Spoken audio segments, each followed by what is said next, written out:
Kia ora tātou katoa, katoa ki mihi ki ngā nehi, e pau hauora o Aotearoa e ora ai tātou. Whakatau mai I rongi te kaupapa o te rā, te NZNO Conference, tēnā koutou, tēnā tātou katoa.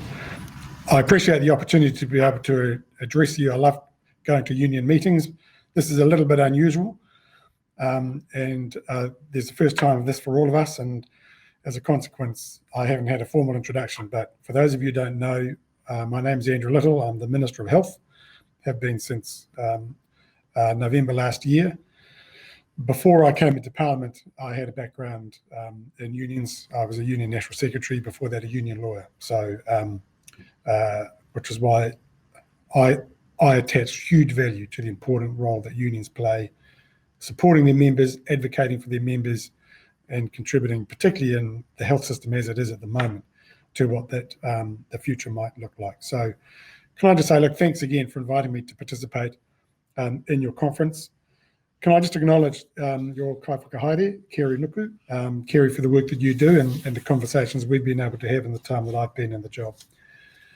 And also acknowledge that your leadership has been internationally recognised by the journal Nursing Ethics, which has awarded you its Human Rights and Nursing Award. So congratulations for that.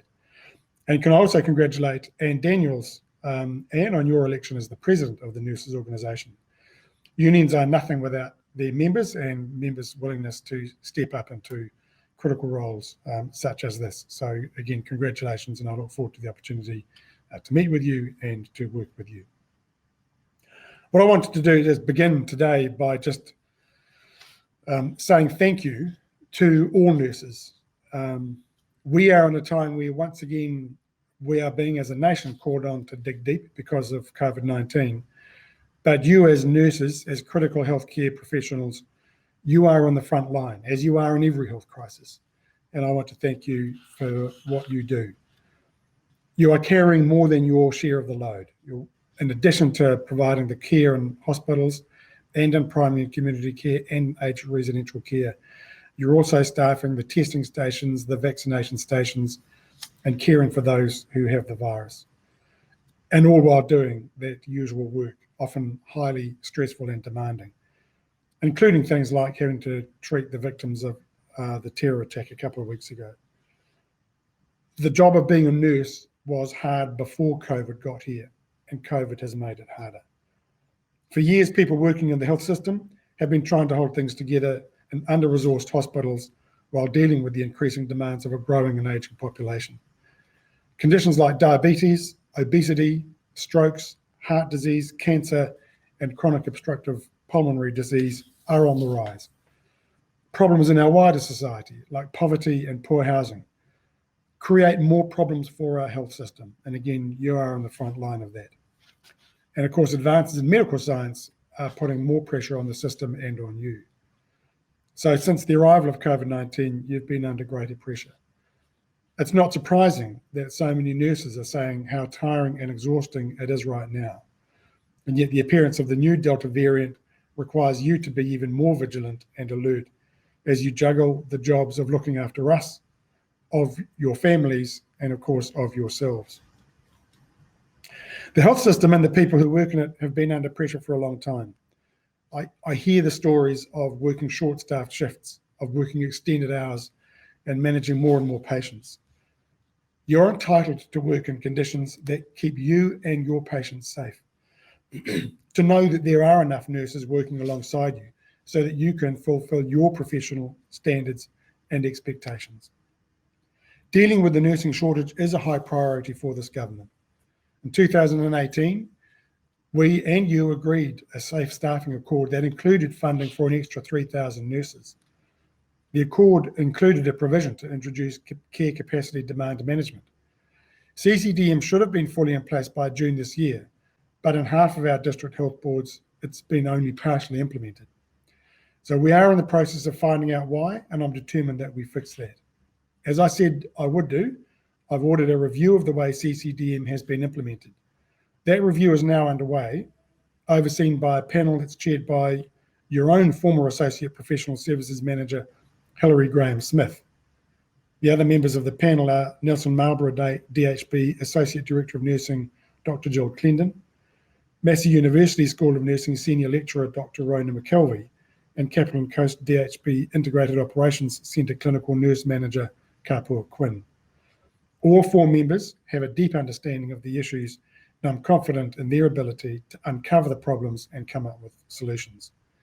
The panel is going to report its recommendations to me by December, and then I hope that together we can work on fixing the situation and fulfil the original ambition for CCDM. As well as the review into the Safe Staffing Accord, I've asked the Ministry of Health to develop a recruitment campaign so that we can start filling the vacant positions in hospitals around the country. And I know they've been in touch with the New Zealand Nurses Organisation as part of this, and it's my strong expectation that the Ministry and NZNO will work together. This work is underway, and this will focus on getting more people to train as nurses and on encouraging those working overseas to come home. But recruitment campaigns won't work if we can't offer jobs with good wages and decent working conditions. This is the bread and butter stuff of any union. The latest renewal of the collective agreement covering district health board nurses has been a long and arduous process. I understand that you're now considering an offer that has been reviewed and recommended by independent expert facilitators. And I know it's taken a lot of hard work by the parties to get to this point. It's been frustrating and exasperating. And I know that you'll take the time you need to review and consider the recommendations. I do note, though, that the independent facilitators recognised and accepted your arguments on a range of workforce issues. They made recommendations on recruitment and on ways to improve DHB practices and to hold DHBs accountable. The independent facilitators also recognised the significant impact that unions' pay equity claim for DHB nurses will have on rates of pay. And I'm pleased to see the progress is now being made on the pay equity claim. That claim covers roughly 40,000 nurses directly and will affect thousands more nurses indirectly. It's taken longer than any of us would have liked to get here, but the legwork, the measuring, the evaluating, the comparing is done, and negotiations are now underway. Of course, there's still work to be done, and I know your union will represent you well in negotiating this hugely significant claim. I want to say very clearly that the government is committed to paying nurses fairly through pay equity, to recognising the skills and responsibilities of your jobs, and the fact that you've never been paid what you're worth, largely because traditionally nursing was a female profession. As both the Minister of Health and a former trade unionist, I'm pleased we are finally doing something about it. And frankly, it's embarrassing to me that it's taken this long. The Equal Pay Act was passed nearly 50 years ago. There is no place in 21st century Aotearoa New Zealand for 1950s attitudes towards work predominantly carried out by women. As I said last month, Cabinet has allocated funding for your pay equity settlement. Getting pay equity resolved will make a real difference to you, to your profession, and actually to everybody in Aotearoa New Zealand. And while this particular claim will apply directly only to nurses working for district health boards, it will have implications for those working in other places too, including primary and community care and residential care for the aged. We have to deal with those groups of nurses as well. The failure to properly recognise and reward nurses is part of a wider crisis in our health system. For years, it was starved of money. At a time of record population growth, the system wasn't funded to keep up with demand and has fallen way behind. Even to the extent that in 2015 and in 2016, 2 successive years, no money at all was put into new buildings or new facilities, not a single cent. This year, we're spending a record $22 billion on health alone. We're building new hospitals, funding new drugs, backing new treatments, and hiring more people as we roll out our plan to fix the health system. So far, we've committed $6 billion alone to new buildings and information systems, with more to come. But money alone isn't enough. We know that the system simply doesn't work for large numbers of New Zealanders. Māori and Pacific communities still have worse health results than other communities do. People living in rural areas struggle to get services. And then there's what's known as the postcode lottery, the fact that your access to many treatments depends on where you live. The health reforms we announced earlier this year are designed to fix these problems.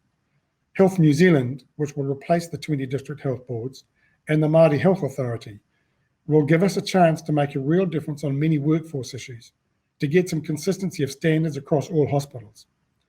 The reforms also give us the ability to work together more effectively on current workforce issues, and just as importantly, on long-term issues, such as thinking about nursing in the future and how we attract and develop the next generation.